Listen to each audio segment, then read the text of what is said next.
Alright guys, um, we got here is the X68, the Pistelle X68 from MCS or Defense Innovations.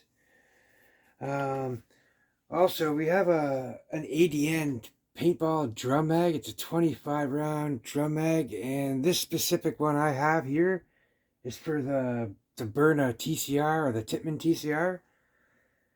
Um, but I modified it, and I took a X68 magazine and I did a little Dremel work onto it, and I made it fit into this the ADN drum mag. And then I got a couple set screws right in here too to lock it in, but it's also locked in from the side here. Like, I'm not sure if you guys can see.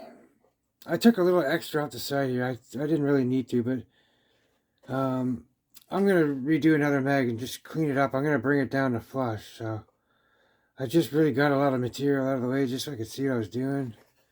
Either way, it doesn't matter. That's just bugs me the look of it. Like, it doesn't affect anything, but anyways, I'll make a better one than that. So I have a bunch of them here, so I'll just top that off. But yeah, guys, all it is pretty much just these two set screws, and then even without the set screws, it'll stay in there. It's locked in place.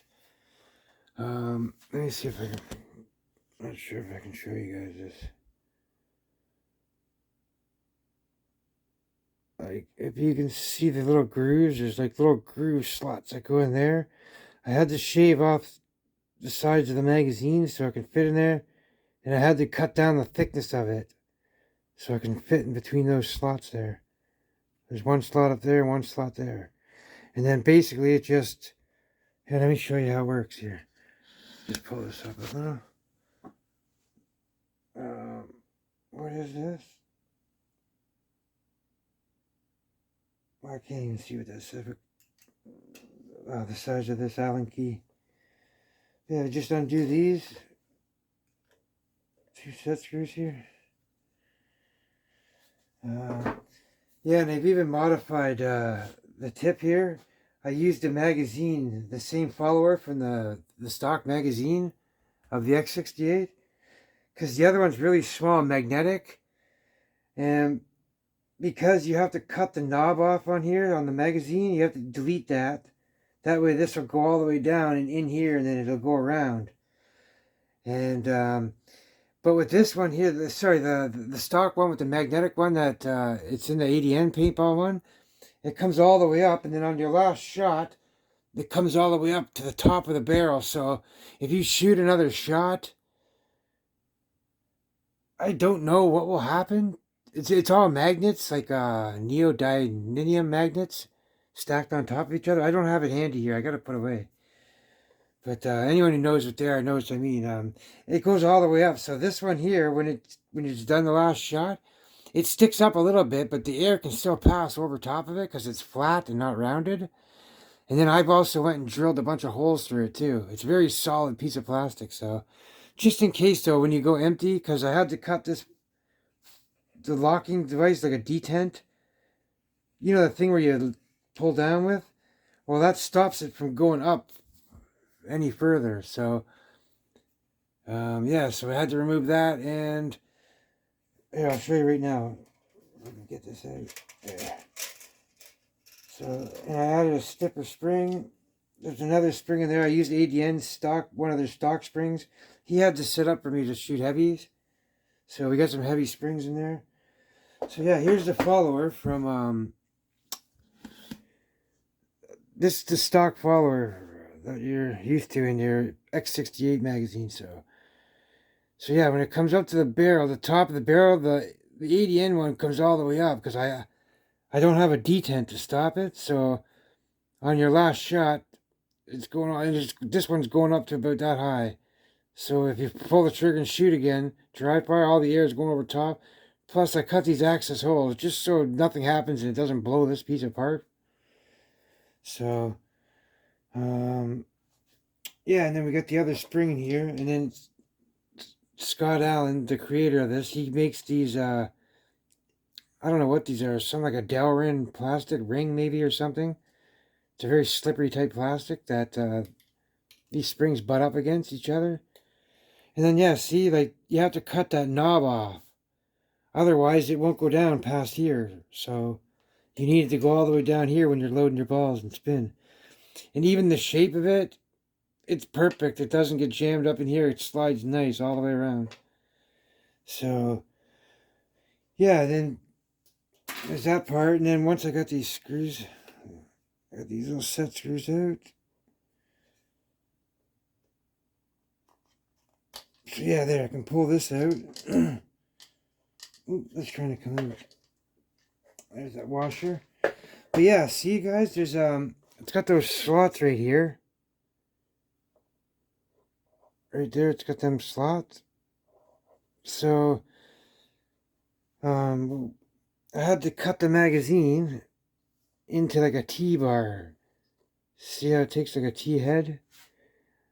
I can't see if this is blurry or not. There's a thing blocking my view. But anyways, yeah, that has to go in here. Like I had all these holes drilled for when I had my tube, my extended magazine tube. So I can still put all that back together too. And then there's no damage done to this. I did a little bit of sanding. Just on the top here, there's these little plastic fin that, oh, they just barely come up. I filed those down. It was just like a couple millimeters of very, very thin nothing. So yeah, you had to grind all the sides off, like the thickness, the girth, and bring it down, because it was just a little bit wider than this slot. So that's all I have to do is shade the plastic down. You got to remove any of these little fins and blades and stuff along the way. Like these little fins, and there's fins in there.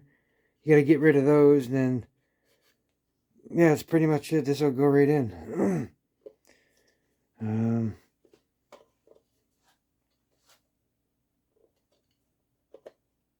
Which way did I have this?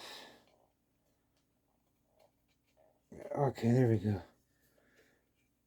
So now we're in, and it just slides in. See, like that. It's nice and tight. It's nice and thick. So yeah, the screws, you can put it nice and snug as you can. I recommend just taking little bits off at a time and then keep testing little bits off at a time, because if you take too much, it'll be loose. Then you really have to depend on your set screws. This hole was already naturally here because the adapter that goes in there from the one that was for my TCR adapter, the neck, there was one, he had one, what do you call it? It was like an extra long grub screw. So it goes all the way through it, right to the other side. But I took them out and just used 2 screws, so I put one in on each side. Because that way I'm not drilling through this, because there's not really enough material to go through it with these thick of screws. So basically, if you want, you can put a sharp point on the tips and then they'll spike into here, but it's unnecessary. Like once you screw those in, it ain't going anywhere anyway. Like even without these screws, it's still doable. You can put your spring in, but yeah, this is just for extra. So if you want also, you can go down here and drill another screw hole in, or in the middle, or wherever you want. And then same thing on the other side. You can do another one. There's a way on this side you can put a very thin plate. And if you see that's an M2 threaded, tapped. I can put a plate over here. I can tap a plate into this. A really thin piece of sheet metal that can come up here over as well, and I can bolt it in. But it's very unnecessary. I don't need to. This is stuck really solid, so I'm happy with this. If anything I decide to do, I'll drill 2 more of these guys. I'll drill 2 more of these guys right in the sides, but I don't need to because I'm happy with this as is. But yeah, and like that's the only thing too is because this doesn't have a detent on. So if you don't fire all your all your rounds, as soon as you pull the magazine out, any extra balls they'll be loose, wanting to spring up out. So you'll have to catch them all as they come. But after you're done shooting, who cares if it does that, right? The threat's been eliminated. He's gone. He disappeared. And if you have a few shots, that's a big deal. if they fall out on you. But other than that, man, it gives you the option for a drum. Yeah, see those butt up right there, as you can see. I got this little rod. So yeah, see? It'll just keep spinning the further you go down. Look, see how that goes in? You can see that goes in nicely, so... Yeah. But yeah, guys, that's pretty much it. I'm going to do a shoot video. Got all that coming. I'm going to show you some more carbine stuff on this. Hold on, let me just get this tightened up and I'll put it in the marker and show you.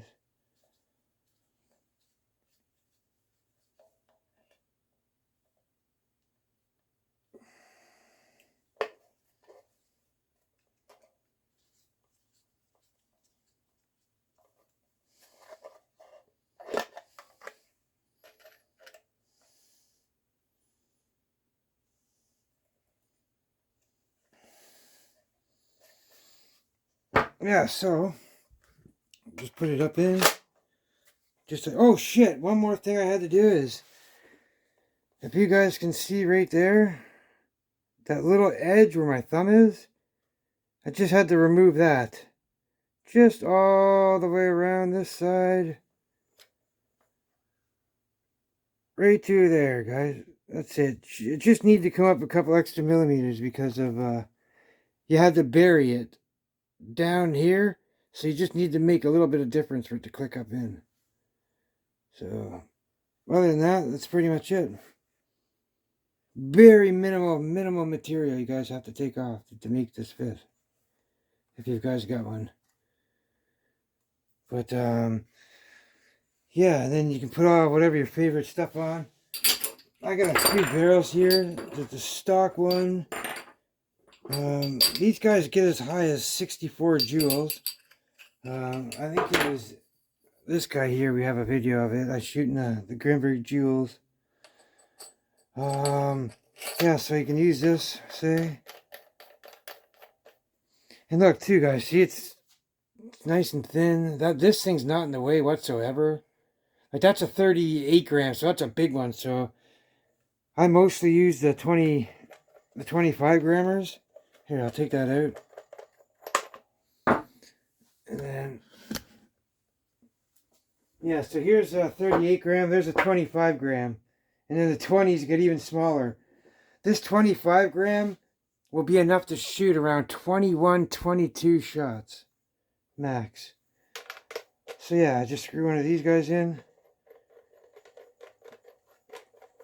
Until it butts up. There, it's ready to pierce. There's a piercing pin there. You just go click, click, and it's gassed up. So yeah, just 1, 2, and you're gassed now. Now I'm butted with the pin. But anyways, yeah, so this is enough here for about 22 of these shots. So,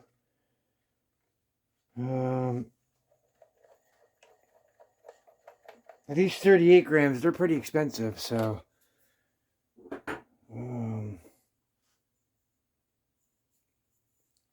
yeah, but I mean, if you're just going to use them for defense, they're great. Just keeping your marker, they're not something you want to plink with unless you got lots of money to burn. But, yeah, and I also got, oh, you've all seen this stun attachment I have. It goes on here, it's a compensator. So it'll go over top like that. You gotta take the laser off, of course. It goes right over the barrel. And then on the other side, right here, where our finger would be, where the laser is. Oh, my batteries are dead. Anyways, right there. This will be. So you got the button. Click, click, click, click, click. You see a big blue arc, lightning bolt going across there. This one here is one single one. It's 400,000 volts. Soon I'm going to take a jolt from a double one of these. Not looking forward to it, but yes, I've been saying it, but it is coming. And then also, we got the HD24 suppressor. It attaches to the certain barrels with the certain threads. And then we also got the carbine too. I'm going to show an HPA mod in another video, but yeah, guys, it's pretty easy to do this one. It's no real work at all. You all see me with this setup here, guys. But you've also seen now my HPA setup. So I have this, instead of this guy sticking out right here, I'll have this guy going in with a degasser. And same thing, I got the threaded CO2 adapter in here. If I unscrew that, now we can screw right in straight in HPA. So this is your universal adapter, guys. Homemade, easy to make. It screws up into your adapter here, your Umarex HPA adapter. It goes in all the Umarex guns. It fits this one too. And it also fits the Mercury Rise ones too. But yeah, it'll go in here like that, and it'll allow you to run a tank back here. And then you can just put a little buttstock over it. It's like a grip stock, or so yeah, pistol grip stock. Or you can put it in the tack carbine. If you carved tack carbine, check out how I did that. And anyways, guys, yeah, man, cool beans. So that's pretty much it for this. You can put your stock pistol back in. You're right at around 51 joules. So yeah. And that's it for this, guys. CO2 ready.